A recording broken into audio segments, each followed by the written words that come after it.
ल हेर्नुहोस् आज 30 गतेको देख्न सक्नुहुन्छ असार 30 गतेको राजदली सडक खण्डको यो फर्स्ट पोइन्ट देख्न सक्नुहुन्छ। बाटो चाहिँ पुरै चुडिएको अवस्था छ। बाइक त के को कुरा गर्नुहुन्छ, मान्छे धरि छिर्न सकिँदैन। मान्छे पनि छिर्नलाई एकदम कठिनाइ छ। पाँचवटा ढुङ्गा आउने सम्भावना छ। मेची राजदली सडक खण्डको यो चाहिँ फर्स्ट पोइन्ट हो।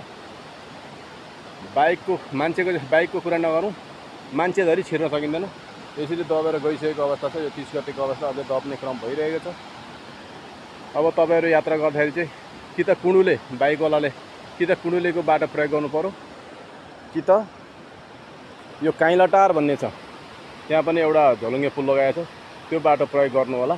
यो बाटो चाहिँ देख्न सक्नुहुन्छ प्रत्यक्ष म यहीँ ठाउँमै आएको छु, स्पोटमै आएको छु। मान्छे धरि हिँड्न सक्ने अवस्था रहेन। बाइकको त कुरै नगर्नुहोस्। सबै साथीहरू सोधिरहनु भएको थियो, एकचोटि हेरिदिनु पर्यो, तपाईँले भिडियो हालिदिनु पर्यो त्यहाँ गएर दाइ भनिसकेपछि म आएँ स्पोटमै। बाइकको त कल्पना नगर्नुहोस्, मान्छे पनि हिँड्न सक्ने अवस्था रहेन किनभने पानी नै पलाइरहेको छ।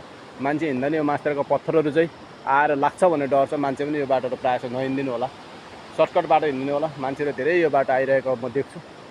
यहाँ चाहिँ कता चाहिँ ढुङ्गा लडेर आयो भनेदेखि मान्छेलाई पनि असर पर्ने देखिन्छ।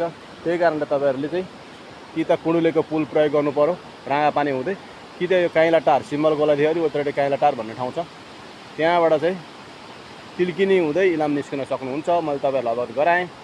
बाटोको अवस्था यस्तो छ। राजदली सडक खण्डको यो फर्स्ट पोइन्टको बाटो।